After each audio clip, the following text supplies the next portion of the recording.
चलिए, तो आज जो है हम लोग अपने अध्याय नंबर 9 को पढ़ेंगे, जिसका नाम है आंकड़ों का प्रयोग। अब इस अध्याय में हम जानेंगे कि क्यों हमें आंकड़ों के बारे में पढ़ाया जाता है, और यहाँ पर ये भी देखेंगे कि आंकड़ों का इस्तेमाल कैसे होता है और उन आंकड़ों को कितने रूपों में दर्शाया जाता है। बट उससे पहले हम लोग ये जाने कि आखिर ये आंकड़ों का प्रयोग और ये आंकड़ा है क्या। तो इसको एक उदाहरण के तौर पर लेते हैं, या एक उदाहरण से इसको समझते हैं। आप सभी ने देखा होगा कि जब भी आप सुबह क्लास जाते हैं या फिर जब आपके क्लास टीचर आपके क्लास में आते हैं, तो उनके पास एक रजिस्टर होती है, जिस रजिस्टर में आपके वो अनुपस्थिति और उपस्थिति छात्रों के कह सकते हैं कि आंकड़ों को दर्ज करते हैं। तो अब ये ऐसा क्यों करते हैं? इसलिए करते हैं कि कल को अगर पूछ लिया जाता है कि इस दिन कितने बच्चों की उपस्थिति आपके क्लास में थी, तो उसकी मदद से जो है यहाँ पर उस आंकड़े को प्राप्त किया जा सकता है। तो ये इस प्रकार के आंकड़ों को संग्रहित करना आपने अनेकों प्रकार के तरीकों से देखा होगा। जैसे कि जब भी आप देखते हैं कि आप लोग का कोई क्लास टेस्ट होता है या फिर कोई एग्ज़ाम होती है, कोई परीक्षा होती है, वहाँ पर भी जो है अंकों को देखा होगा आपने, एक रिपोर्ट कार्ड में डाला जाता है कि गणित में इतने मार्क्स आए, विज्ञान में इतने मार्क्स आए, और इसको जो होता है स्कूल के डेटाबेस में संग्रहित करके रख दिया जाता है। तो क्या समझ में आया? तो यहाँ पर हमने देखा जब संख्याओं को संग्रहित रूप में, या फिर कह सकते हैं जब संख्याओं को सारणी के रूप में दर्शाया जाए और उसे इकट्ठा करके रख लिया जाए ताकि भविष्य में उसका इस्तेमाल हो सके, तो ऐसे को हम कह सकते हैं आंकड़ों का संग्रहित करना। और इन आंकड़ों को संग्रहित जो है संख्याओं के रूप में, पिक्चर के रूप में, चित्रकार के रूप में, या हम कह सकते हैं इसको जो है आयताकार के रूप में भी रखा जाता है। तो इस वाले अध्याय में हम लोग यही देखेंगे कि अगर कोई मेरे पास आंकड़ा है तो उस आंकड़े को किस रूप में दर्शाया जाए। तो चलिए इसको और अच्छे से समझते हैं। तो हमने देखा कि हमने अपने दैनिक जीवन में संख्याएं देखी हैं, आकृतियों देखी है, नामों इत्यादियों से संबंधित अनेक प्रकार की सारणियां देखी है, जहां ये सारणियां आंकड़ों का संग्रह होती है जो सूचनाएं देने के लिए एकत्रित की जाती है। तो ये बात समझ में आया ना कि आंकड़ों का प्रयोग सिर्फ और सिर्फ सूचना देने के लिए ही किया जाता है।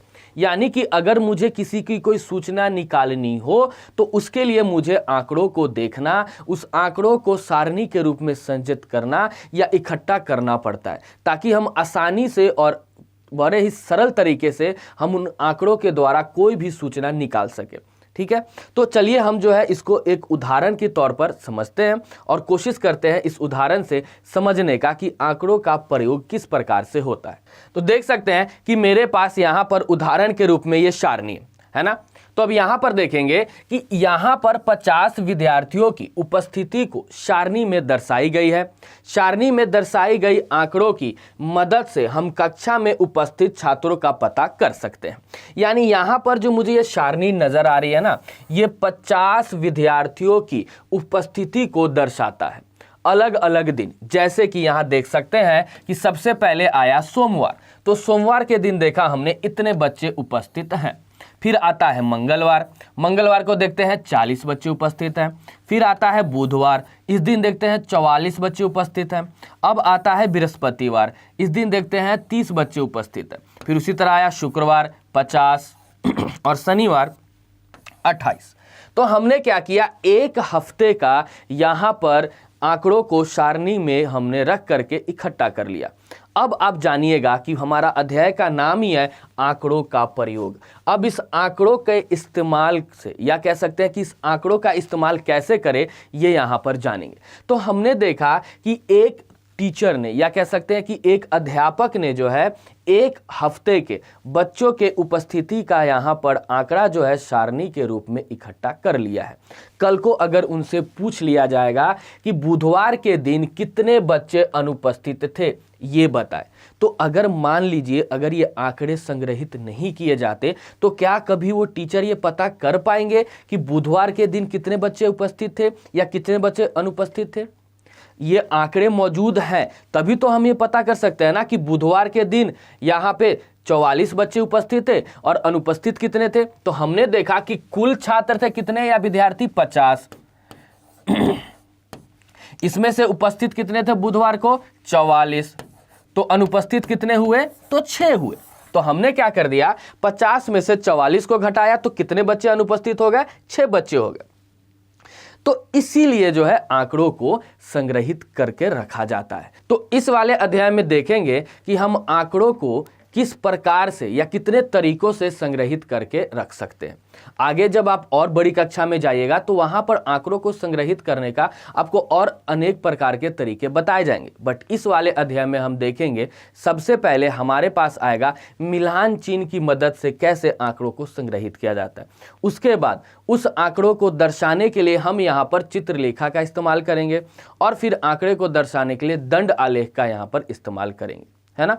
तो हमने देखा यहाँ पर कि जब मेरे पास ये एक सारणी तैयार हो गई जिसमें उपस्थित विद्यार्थियों की संख्या है जो एक हफ्ते में उपस्थित थे। अब जब मेरे पास ये आंकड़ा है तो यहाँ से अब हमें किस प्रकार की सूचना मिल सकती है, तो यहाँ से हम देख सकते हैं कि सबसे कम उपस्थित किस दिन रहे, ठीक है, यानी सबसे कम उपस्थिति किस दिन रही है बच्चों की। तो हम यहाँ पर आएंगे तो देख सकते हैं 28 जो है वो सबसे कम संख्या है या कह सकते हैं सबसे छोटी संख्या। अब ये 28 जो है किस दिन दिखा रहा है, शनिवार के दिन। तो हम यहाँ लिख सकते हैं ना कि शनिवार को जो थे बच्चों की उपस्थिति जो थी सबसे कम थी। तो क्या देखा हमने कि आंकड़ा यहां पर दे रखा है, इसका प्रयोग करके हमने ये सूचना प्राप्त किया। अगर यहां पे पूछ दिया जाता कि सबसे अधिक उपस्थित किस दिन रहे, तो हम यहां पर देखेंगे सबसे अधिक जो था वो क्या है, 50 है, या हम जानते हैं कि 50 बच्चों की ही यहां पर क्या थी, तो संख्या थी। और इसमें भी कितने बच्चे मौजूद हैं, 50 बच्चे मौजूद हैं। यानी हम कह सकते हैं कि शुक्रवार के दिन, क्या कह सकते हैं, शुक्रवार के दिन जितने भी विद्यार्थी होते हैं कक्षा में वो सभी के सभी उपस्थित थे। तो हम यहाँ लिख सकते हैं ना कि सबसे अधिक उपस्थिति किस दिन रही, तो हम कह सकते हैं शुक्रवार को, कह सकते हैं ना। और फिर पूछा जाएगा कि 35 से ज्यादा छात्र किस दिन उपस्थित हैं, तो 35 से ज्यादा छात्र, तो हम देखेंगे कि 35 से ज्यादा मतलब 36 हो सकता है, 37 हो सकता है, 38 हो सकता है, 40 हो सकता है, 44 हो सकता है, 48 हो सकता है और 50 हो सकता है।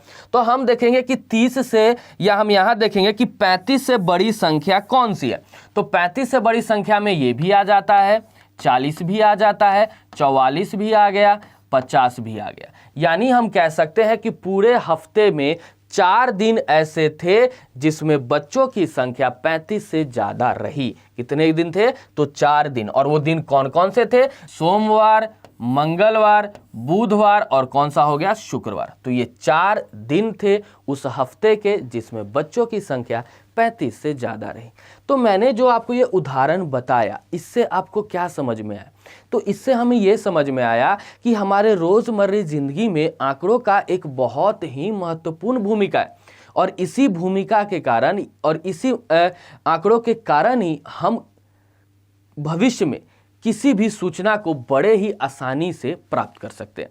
तो इसीलिए हमें कक्षा में, या कह सकते हैं कि हमारे गणित में एक अध्याय ऐसा होता है जो आंकड़ों से रहता है। और यहाँ पर देख सकते हैं हमारे इस अध्याय का नाम ही है आंकड़ों का प्रयोग। तो बात समझ में आया ना कि आंकड़ों की मदद से हम किसी भी प्रकार की सूचनाओं को बड़े ही आसानी से अर्जित कर सकते हैं और प्राप्त कर सकते हैं। अब इन आंकड़ों को समझने के लिए हमारे पास कई प्रकार होते हैं, तो हम इस अध्याय में देखेंगे कि उसमें से 2-3 प्रकार ऐसे हैं जो हमें इस वाले अध्याय में बताया गया है जो आंकड़ों को दर्शाता है। तो मुझे उम्मीद है आप ये समझ चुके हैं कि आंकड़ों का प्रयोग, या यूं कहें कि आंकड़ों को सारणी के रूप में क्यों रखा जाता है। बात समझ में आ गई ना। चलिए अब आगे की ओर चलते हैं।